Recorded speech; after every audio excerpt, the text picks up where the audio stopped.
Hello, everyone. This is Rob Golfi with Remax, the Golfi team. Welcome to the Golfi Real Estate Show with host Stephanie Vivier. Welcome back, Rob. I got an opportunity to speak with Phil last week, and we had a great time. And I'm sure you've heard this before. I don't know if you have, but you guys sound so much alike. Oh, is that right? Is that right? Yes. So I did duplicate myself a little bit there. Yeah.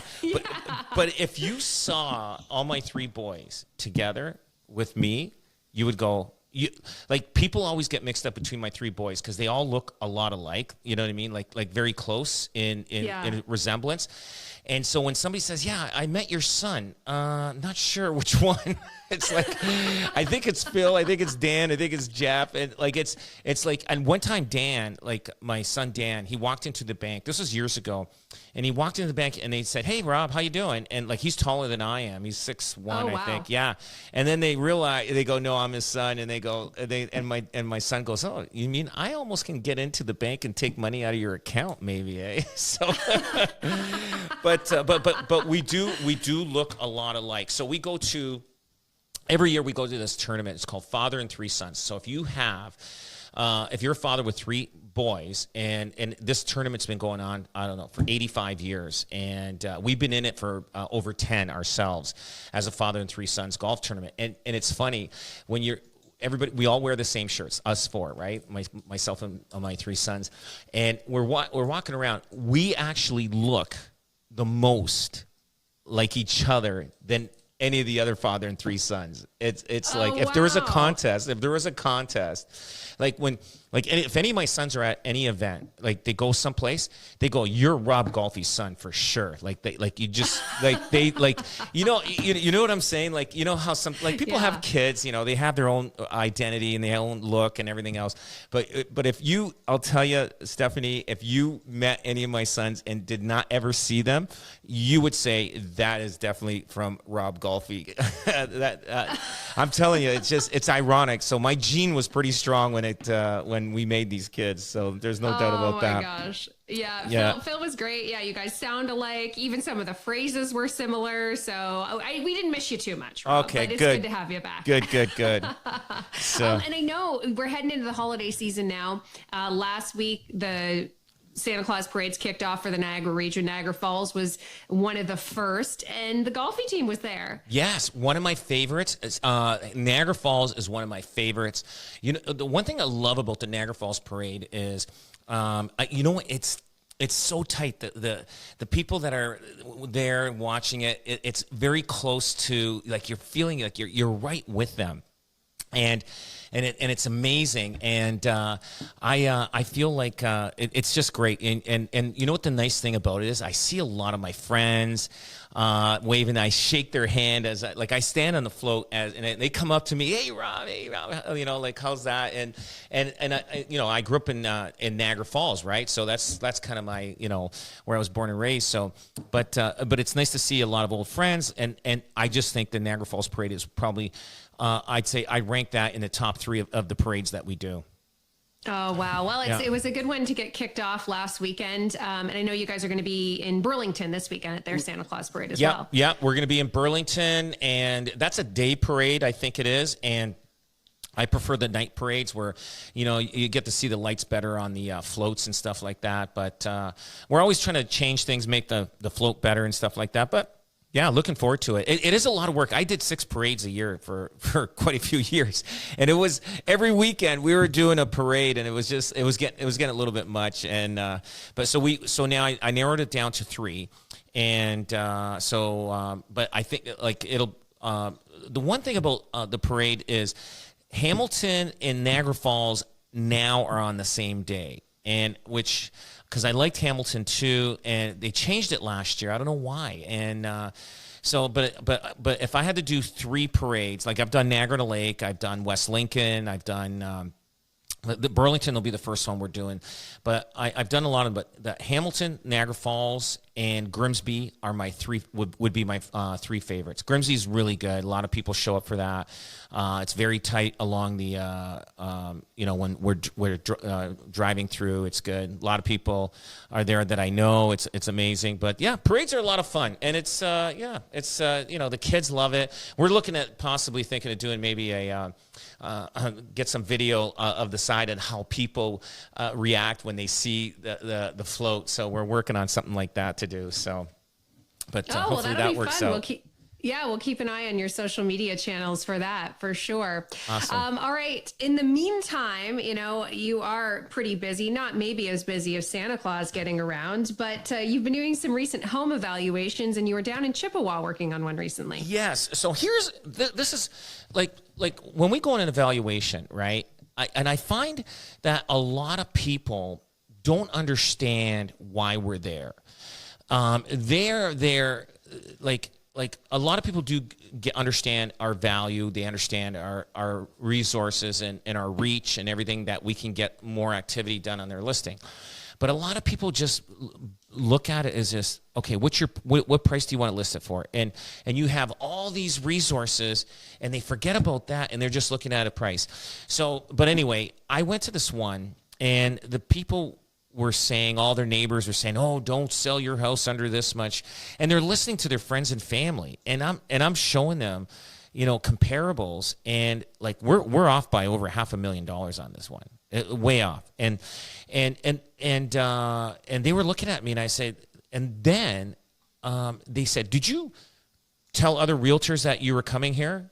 Because I think he's had other realtors there that he was interviewing, and they probably said the same thing I did. And he was getting upset with me. He was saying, you probably told other people, that other realtors, and all you realtors are conspiring. I go, no, are you kidding? You think I'm going to tell other realtors that I'm going to your house for a home evaluation? I don't want anybody to know that you're thinking of selling. I want your business. I don't want nobody else to even have a chance to get your business. Yeah. And he was kind of saying that. But the one thing I did say to him, I go, listen, what's the most important thing you're looking for in a realtor when your house is up for sale, when we put your house up? He goes, honesty and transparency. I go, okay, no problem. I go, you got the right guy for that, because I have no problem, saying to him what the value is. Now, the way I operate is I tell him, here's what the market's showing. And he didn't care what the market was showing. He goes, we're looking for a Toronto guy that's going to overpay for this house. He didn't say overpay, but we're looking for somebody in Toronto to overpay for this house. And and I says, well, they're pretty smart right now. They got information just like we do here. But he was, and I was telling him, I said, listen, I have no problem trying the number that you want to try. I have no problem. I go, but I'm going to let you know, like, in 3 weeks after your house is on the market, and if nobody shows up or no offers, we should adjust the price accordingly, and so that we satisfied your price idea that you wanted to go in. And if it didn't work, let's get it to closer to the market where the market's willing to bear. But it was tough. They go, well, our neighbor said, like, is your neighbor a realtor? Like, no. Is your friend a realtor? No. And I get it. We do try to get the most money for their house, but sometimes that hurts them. And sometimes people have their house on the market so long that they actually miss the boom market. And I basically told them, I said, in the next 6 months, you've got a good market coming up. You've got a great market coming up. If you lose that, I go, you're here for another year. I go, you're going to be here for another year. And I just said, so, like, I truly feel, especially in Niagara, I feel that March, April is going to be the month where houses are going to start selling. I'm not going to say it's going to boom. I think the market will be up by maybe 3 or 4% from last year. Maybe not. I don't know. But I do feel that a lot of buyers will come out into the marketplace, and they are going to start looking and buying, especially in that spring market. Now, in Toronto, that spring market starts February, March, and then in Hamilton, it's in February, March also, but it trickles down the Queen Elizabeth Way right to Niagara, where it comes in about March. March is usually the high points. I see that activity that happens in Niagara. And but the one thing I just want to emphasize, look, when I go in and do an evaluation, it's not written in stone. I'm there to just give you what the market's willing to do, willing to pay for it.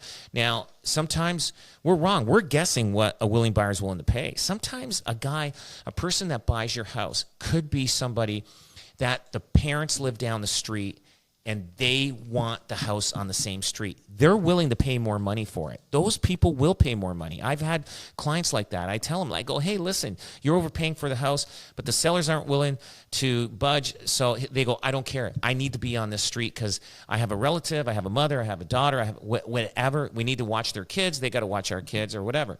They don't care. They will pay a little bit more money to be on the same street as their relatives or friends. Which is, and that's, you don't know. But a real crazy story here, I'm going to tell you one, is I had a house for sale. It was on the waterfront many, many years ago. And we were overpriced on this listing. And we tried selling it, and I had it for a long time. And then I decided with the homeowner, he said, Rob, do you want to continue? I said, I've got a lot of money into this. And I said, you know what? It's tough. I said, maybe, give somebody else a chance at it, right? And because it just wasn't going to sell. But you know what? Luck has. Somebody wins a lottery, and they buy that house. No. They buy that house. What are the chances? What are the chances of that happening? Way. But you know what? It was meant to go that way, because if I did list that house, that person probably wouldn't have won the lottery, because things change. That's how the dynamics of the world work. But yeah. All those butterfly effects. Oh my God! You know what? Yeah. See, you know what? If I did take that listing another 6 months, I probably would have sold it. But guess what? The lottery winners, you hear them. They always, spend all their money within 7 to 10 years. It's usually gone because it's unearned money. It's free money. It came in, so it's easier to spend. So these people, they bought that house. They didn't live there very long. They renovated it. They put a fortune into it. They bought the property next door. They ended up losing money on this house. And they bought another one. They ended up losing money on this house. And I don't know where they're at now financially with them losing money every time they bought real estate, because they were over improving it. They were gutting houses that didn't need to be gutted. Hey, when you got $7 million and you win $7 million, life is easy. Life is good for the next 7 years or more. But then after that, once you start seeing it's going, you'll feel the pocketbook. You're going, oh boy, not only did I lose, I won money, but I'm losing money on every sale that I make. So they get nervous, especially in their final years of whatever money's left. But the one thing is you don't know when that buyer's going to come and pay that. If you've got the time, and this guy had the time that lived on the waterfront, and he got lucky. He got lucky as the seller. The agent got lucky as the agent that sold it, and the agent that brought the offer and got lucky, and so did the buyer get lucky. So there's about 4 or 5 people there that got lucky. I was the only one that was unlucky on that deal. So, but it's okay. I got lucky on other deals down the road, so I'm okay. I'm not too worried about it. But the thing is, unless somebody's going to win a lottery and want your house specifically, it's tough. Sometimes, I was just looking at one house just now, and they've been on the market for, it's got to be 3 years. 3 years. They missed the high market because they overlisted. And they started close to $3 million. Right now, they're down to $2 million. That house is a $1.7 million house. And they're going to find that out. They're down. They're just chasing it, and they just stubborn. I guess they don't have to move. I think they do own another property, but they're just stubborn on that price. And it's been 3 years. It's 3 years. So they actually missed the big market, and their number they want was the market. Their best chance was in 2022. They should have, but they overlisted it in 2022. Even the greatest market in the world, which we had in 2021 and 2022, if you overlist, nobody's going to touch it. So you got to be very, very careful. But I'm telling you, pricing is good. You will never undersell a house if if it's priced right on. If it's underpriced, you will get multiple people jumping at it and wanting it. But we're willing to work with you. I mean, we are willing to work with you. But as long as you have the understanding that what the market is. Like, hey, like if you want to go try that number, no problem. But we're willing to work with you. And then we put it in writing saying, hey, this is our suggested price. Here's yours. And sometimes they forget what they think it's our price that we put it at, even though it was theirs. And they say, hey, this is your number, remember? And that's why we're not selling. So, but yeah, evaluations are tough. But we're always willing to work with you. We want your business, and we know we have the biggest reach out there. So what happened in Chippewa? Did he end up going with you and your price, or is he going a different direction? Well, I said to him, think about it. When I say think about it, I didn't want. He's way too off on his number, way too off, and he will be up for sale for a long time, and then he'll realize, like he feels he hasn't seen the other houses. We have. He hasn't seen it, so he feels he lives in this great place. He's got a pool in the backyard. He has a pool in the backyard. He said, "Oh, we don't use it anymore. They filled it up with stone." Oh no! You see the concrete, nice aggregate concrete all the way around, and he's got a pool in the backyard. It's filled with. I said, "What are you guys doing with that?" And he goes, "Oh, we didn't use the pool that much anymore. We just filled it up." I said, "Yeah, but you should clean up, like maybe cover it with concrete, like just clean it up, like it's just." And so I mean, I'm just giving you a little bit of the character of the person that for sure. It's tough. Like I realized that, like he felt that was a feature. He goes, "Oh, most people don't want pools, but." Do they want a hole in their backyard with like it looks like a big clump of stone in a big burial? But it's different. So it definitely is, and that's why we appreciate you always stopping by every week to update us on the world of real estate. Rob Golfi with us today. This is the Golfi Real Estate Show. If you want to find out more about his team, robgolfi.com, 905-641-0308. Rob Golfi is sticking around, and we have a lot to talk about today, including rents looking better in St. Catharines and why one 40-year couple just bought a house, but they might have to demolish the entire thing. So lots to talk about here on the Golfi Real Estate Show. You're listening to News Talk 610 CKTV. Welcome back to the Golfi Real Estate Show. I'm Steph Vivier. Rob Golfi with us today from the RE/MAX Golfi team. All right, Rob, we've got some good news when it comes for renters in St. Catharines. It looks like prices are down a little bit. Yes, and what's happening is people, you know what it is? People are holding off, especially this time of the year. If you're looking at finding something for rent, there's a lot of availability, and you can actually negotiate on rent. We have a leasing team that we deal with. We do quite probably 150 leases a year or more on for people that are looking to rent out their house, like landlords or people looking to find a place to rent. And right now, as a landlord, I really I hate leasing this time of the year just because it's tougher. People know the winter's coming. They'll stick around in their property, their rental that they're currently at before they decide to make a move. They'll start doing it in February, March, more so March, because the snow's not going to be there as much, because moving during snow time is not a good, clean way to do it. But rents have come down.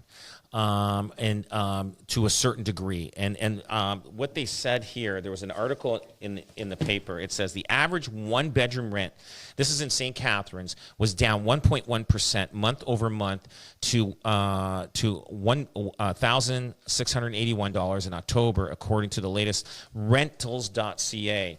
Now, for Canada-wide numbers, the report notes that rents in Canada declined for the first time since the pandemic. So people are holding that, waiting. The rents got too high. It has to stop. Now, the report notes that rents in Canada have declined 2.2% over the course of the past 3 months. Now, out of all Canadian listings examined in Rentals.ca, report that the average for a zero-bedroom studio for September. Now, zero-bedroom studio, that's like a bachelor unit, was $1,622, and the one bedroom was $1,886, and the two bedrooms average was $2,238. So it is tough. So they said the 5 most expensive cities of the 35 examined in the report include 2 in British Columbia, Vancouver and Burnaby, and 3 in Ontario, Toronto, Oakville, and Mississauga. Of course, it is. So the one thing is, I get it. Like I know that houses rentals are taking longer to rent. People are, landlords are asking way too much money, and they have to reduce their prices to get it to the market where it's bearable for the market to somebody to jump on it. But yeah, things are getting adjusted slowly, but not that much. But you can negotiate. If you're looking at getting a rental, if they're asking $2,500, see if you can get it for $2,300, and just negotiate back and forth. It just depends if they want you or not. But I know you can work with the landlord. They're a little bit more lenient. Now there's a lot of buildings out there. They're building a lot of apartment buildings right now, and those guys are struggling even renting them out. So because there was a shortage, but now they're asking too much money for rent for these apartment buildings, new apartment buildings they're building, and they're really nice. They got a lot of amenities in there. You got all your appliances, plus you got in-suite laundry. You don't have to go down to the basement and do laundry with everybody else in the building. Every unit's got laundry, so. It is changing. It's just like the real estate market. I mean, it's been flatlining all year, and it's just because it got to a certain point where it got too expensive, and things have to be. There has to be a halt eventually someplace. So, Rob, you talk a lot, of course, realtor, if you're buying or selling a home, but when it comes to the rental, like, is it important for people who are looking to rent to have realtors? You talked about negotiating with the landlords. They might not feel comfortable doing that. Yeah, you have to be careful. There's a lot of fraud out there. And like if you're looking online, and there was an article in the paper about that. There was a lady, it says a Hamilton woman narrowly avoids Stony Creek rental scam. So this guy puts this house up for sale, and I'm not sure if it was vacant or not. And he takes the pictures from the MLS that was for sale, puts it on, I think it was Facebook Marketplace or Kijiji, and the rent was cheap. It seemed too good to be true.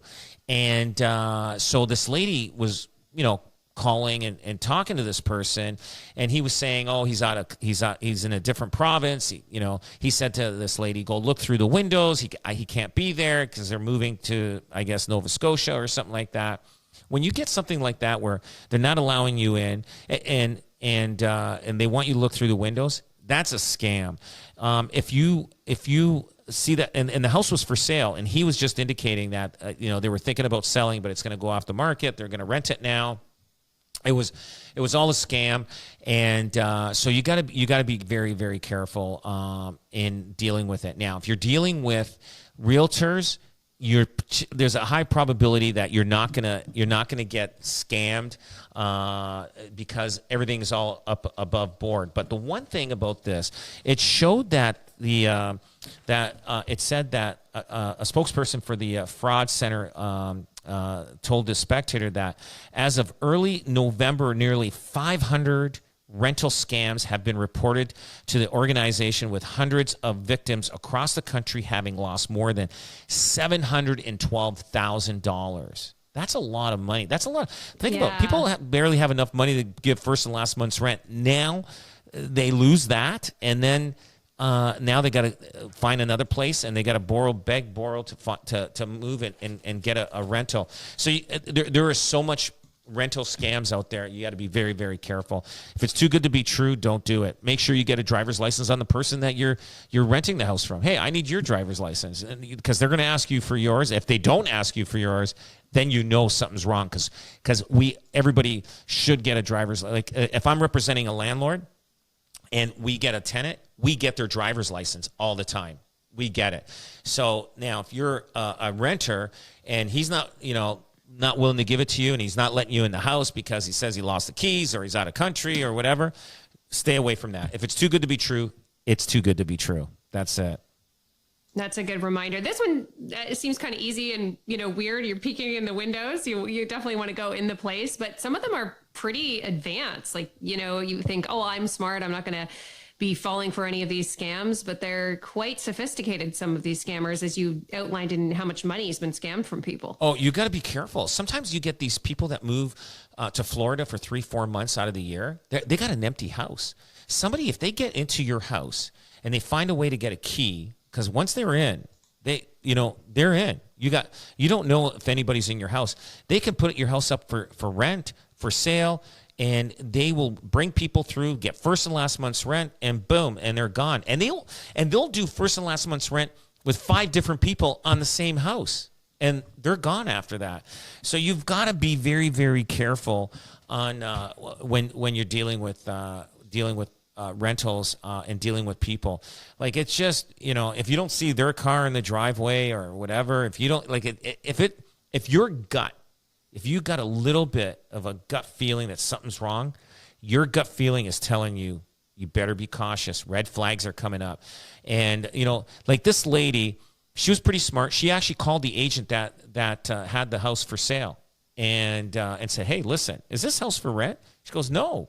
So, you know what I mean? Like, and this guy all of a sudden, boom, disappeared. See that? And now he was originally trying to get $100, but if he got the $100 to see if she was gullible to go that way, then he would have got first and last month's rent, and then he would have been gone. And he was trying to do this without even showing himself in person. He was just saying, look in the windows. So this guy was trying to get a scam like that going. But I mean, the police are looking into it. They'll find him, because if you post anything online, they're going to know where your IP address is from. They'll know exactly where your home address, or where you're living, and they'll get you. So it doesn't pay. Yeah, hopefully, because we don't want people like that out there running the streets. Let's go to Fort Erie now. And there's a couple there that bought a brand new home, and apparently they can't even live with it. They're actually going to have to tear it down. Yes. Why is that? Okay, so these people bought this house, and they bought this house, and they're not the original owners. So the original owners bought it, and they had issues with the house. They sold it to these other people. They were only there for probably a year. They sold it. So the second owners, they filed a claim against Terrion, because Terrion's good for 7 years on a house.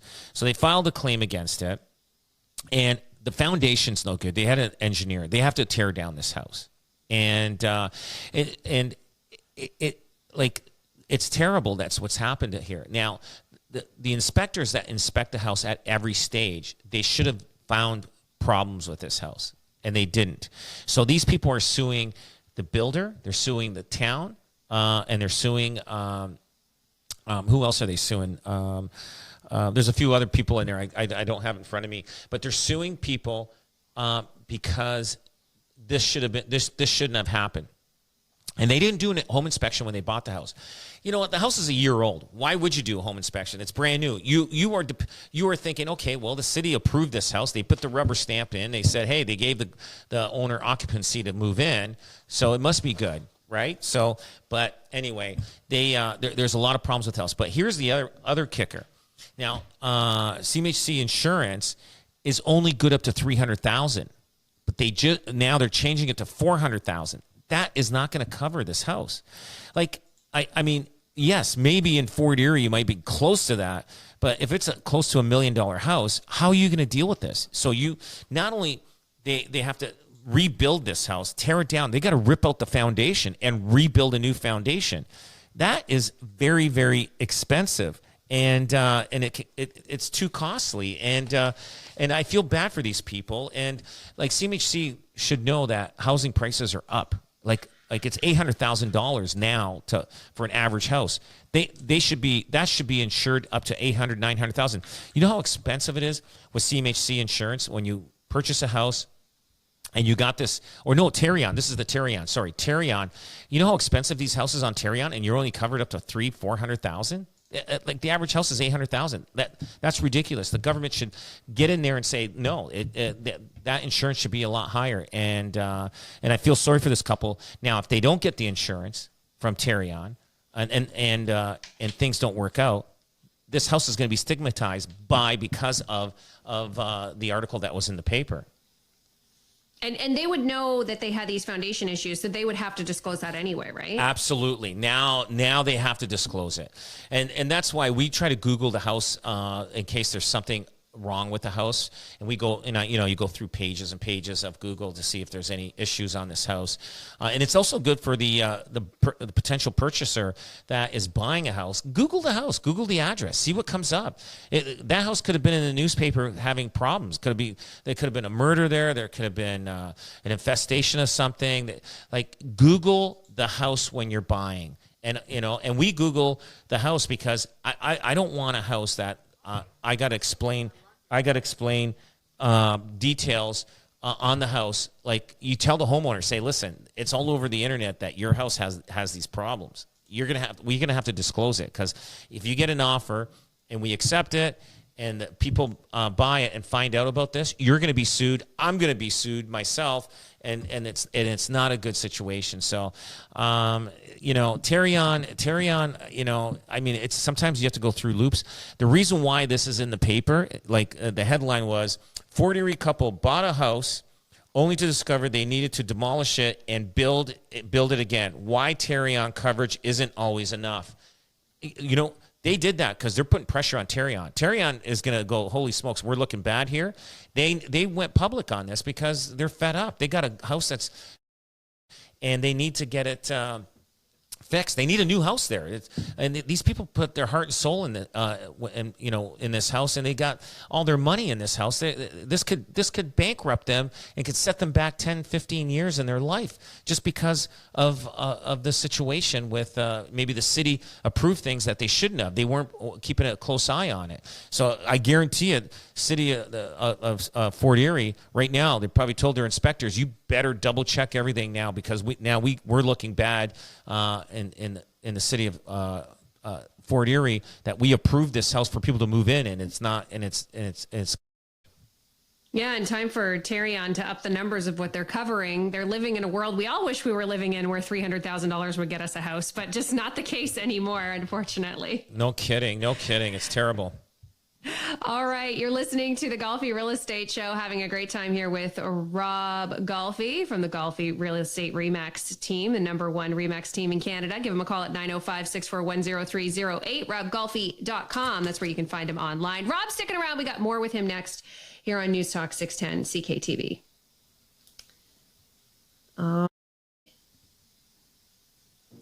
Welcome to the Golfi Real Estate Show. I'm Steph Vivier. Rob Golfi with us today with RE/MAX, the Golfi team. And Rob, we've talked about how trite and tricky this real estate market is because of the housing shortage. We have a lack of housing, and that makes the houses we do have to be very, very valuable. So a different way to perhaps address that housing shortage is being proposed. So in the 1940s and 50s, Canada used housing catalogs to combat post-war housing crisis, okay? So people, they're offering affordable, mass-producible home designs now. But do you remember the catalogs? You can get, they had all the designs. It's probably Sears had them way back. So now the federal government plans to revive the idea, but with a modern twist. These updated catalogs will focus on missing middle housing, like duplexes, fourplexes, and accessory dwelling units, and to increase density in existing neighborhoods without expanding into farmland. Now, this sounds like a great idea. Back then, things were simpler. But the way municipalities operate, even if they have these plans, it's not going to work out. You have to jump through hoops to even get an approval done. So basically, designs will reflect regional architectural styles, low carbon construction, and energy efficient materials like prefabricated components.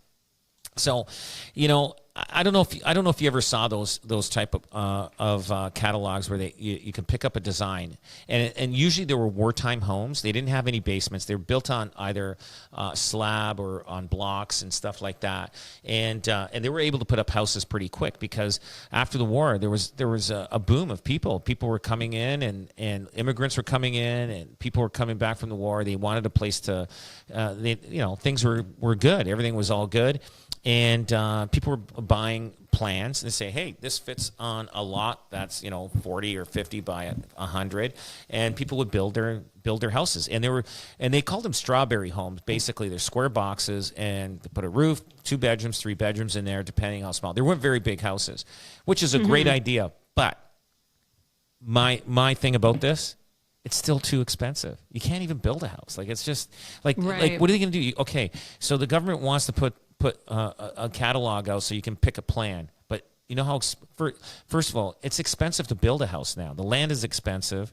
It's just too expensive. And then municipalities are making it difficult to even pass anything. Like, even if they have the plans done by architects, like they're pre-done, they may, it's tough to get things approved now with different municipalities. So I don't know, what Trudeau's trying to do. I think he's trying to show that, they're trying to figure something out. And anyway, I don't think it's going to work. I think it's just going to be just something that's going to cost a lot of money for the taxpayers, coming out with these catalogs that, and nobody's going to buy them because everybody wants their own plans and stuff like that. And basically, we need a land to build these little subdivisions and have somebody different, not these builders. They're profiting huge money on building houses. But not only that, the cost of building, all these taxes that are included when a builder builds, it's just too expensive. It's going to be difficult to. This thing here is just a propaganda, in my opinion. I don't think it's going to go anywhere. It's just going to be something that they're going to talk about down the road, saying what a waste of money that was. Yeah, it feels like an idea of a very bygone era that we just don't have anymore. Yeah, it they're saying that. Okay, the one thing that they're saying that this could do, it says it could revive these catalogs to activate the current housing crisis. Well, no. Community reaction. How do we address concerns about these development changes? Again, sustainability. Are prefabricated low-carbon homes the future of sustainability housing, or do they have limitations compared to traditional builds? I'll tell you, this, I don't know what it is, but I don't think it's going to work. The only way people are going to be able to afford houses is they have to drop a lot of taxes to build these houses, and but then like right now, it's just a big constipation that's happening. The builders aren't building that much because people aren't buying new homes because they're too expensive, and then it's going to get to a point where they have to start building, and then the housing price is going to go up real fast because now interest rates will be dropping, and the builders are going to be building 100 homes or condos or whatever, and they're going to sell fast, and they're going to be in competition. It's just one big cycle, and it's not going to. Affordability is the problem here. I think we have to open up a little bit of land to sustain what we have, and it's the only way. And they're holding back on that, but they have to open up land, and they're pushing for high rises. Not everybody wants to live in a high rise, and not everybody wants to live in a condo. So, and I know there's people out there that don't want any more farmland. Hey, every single one of us out there. The house that we're living in, the property we're living in, was farmland at one time. It was, what I mean? Yeah. We're all descendants of immigrants and of this country. And so, I mean, if you're going to bring people in, you have to expect that they're going to open up more land to build houses. That's just a given. And but if they don't do that, they're going to make a mess, and it's going to be very expensive. And we are probably one of the most expensive countries in the world to live in. Well, I mean, the affordability, the lack of housing, how much housing costs, Rob, it's also forcing people who are at the end of their marriage to continue to live together. And I know you work with couples who are going through divorce often in your business, whether it's selling the marital home and then finding them each somewhere else to live. But apparently, many people are having to kind of stick it out together in the same space for longer because they just can't afford to go elsewhere. This is not new. This has been happening for a long time. We deal with a lot of couples that do live together, but they're separate in their houses. Maybe the one spouse lives upstairs, the other spouse lives downstairs. The kids live there. They both can't afford to leave either one of them, and also support the other one. So a lot of them live and stay there together. They live separate lives. And kids, it's easier for the kids. The kids, obviously understand that they're not together, but it's very rare for them to get along. This one article in the paper showed that this couple, they've been living like that for 10 years. They've been raising the kids. And so obviously they have different lives, and they live separately in the house, and they're raising their kids. And it works. And apparently the ex-husband and wife, they're best friends. Obviously they were married at one time, so obviously it didn't work living together. But they're probably better living separately. But we see a lot of this. We do see a lot of this because they can't afford to separate and live elsewhere. So sometimes what happens is we end up putting their house up for sale. And they end up having some equity, and a lot of times they both end up renting, and now they're back at the bottom of the chain. Basically, start saving to buy another house, and hopefully they meet a partner that also makes good money, so they can afford to buy a house down the road. If not, they're going to be renting for a while. But it happens a lot. We go into a lot of houses, and that's pretty. I wouldn't say. I'd say there's a strong percentage of people living like that, husband and wife separated and living together, and they figure they might as well own the house. The kids have a backyard, and just live separately. That's all. Yeah, that's going to be really tough, though. Like, kids want their parents to be together, but the tension must just be untenable in some of those houses, and hopefully they're able to, get it together and get along enough, well enough for the kids, but completely understandable. Right. And I know there's often, especially now with things being so unaffordable, some tension around selling the house. One wants to stay and the other one doesn't want them, probably wants to put it up on the market. But then, when they're gone, right? If they can't get back into the housing market.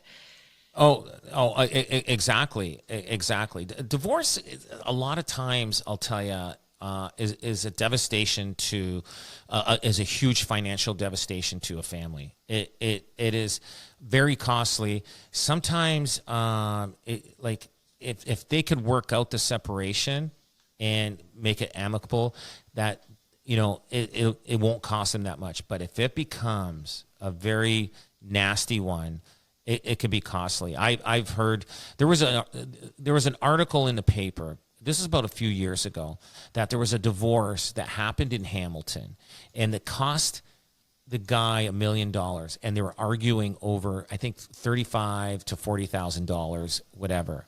That guy, so he was fighting it out of spite. So he was pushing his ex-wife to spend as much as he did to fight this. And they said it was one of the most expensive divorces in the Hamilton surrounding areas that happened. So if you're going to divorce somebody and they're going to be spiteful, it's going to be very expensive. And then you may end up, both of you, not having anything at the end of it. And then all of a sudden you look back and say, "What, were we crazy?" So you got to be very, very careful in dealing with that. Now, if you want the kids, to be close and everything, you want to make sure the kids lead a normal life without having to spend 1 week in one end of the town and another week on the other end of town. Maybe get a duplex and you guys have separate lives, but at least the kids, stay together and try to work something out. But I know it gets tough, and they've got to work it out. But yeah, a lot of them. I find the younger the divorce, the harder and most difficult. The older the divorce, the easier. So they're wiser. Obviously, they're wiser. Couples are wiser as they get older. They realize they don't want to, blow all their money and lose everything. So it just depends on the situation. There's always all different situations, and every relationship. But the thing is, living together. I think it's if they can do it, and it saves them money, and they'll both benefit from the appreciation of the real estate values going up, that's great. Well, that's some good advice there. Just to, maybe if you are a younger couple, pretend like you're that older couple, and it's not worth it. It's not worth it to have all that anxiety and stress in your life.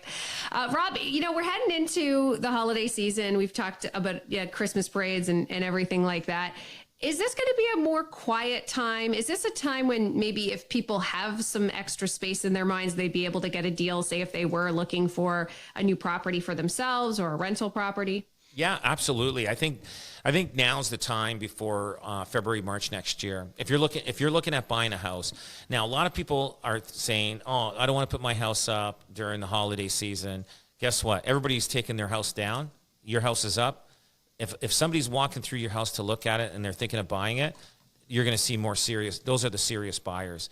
And like I said, you never know when the buyer comes. They can get off the airplane tomorrow, and they need to buy a house, and they got 3 days to do it before they go back to where it could be a relocation, it could be anything. If you want your house sold or for sale, keep it on the market all the time. I know, you got company coming over. Who cares? It's just a for sale sign on the front lawn. Your house is up for sale. Just put it.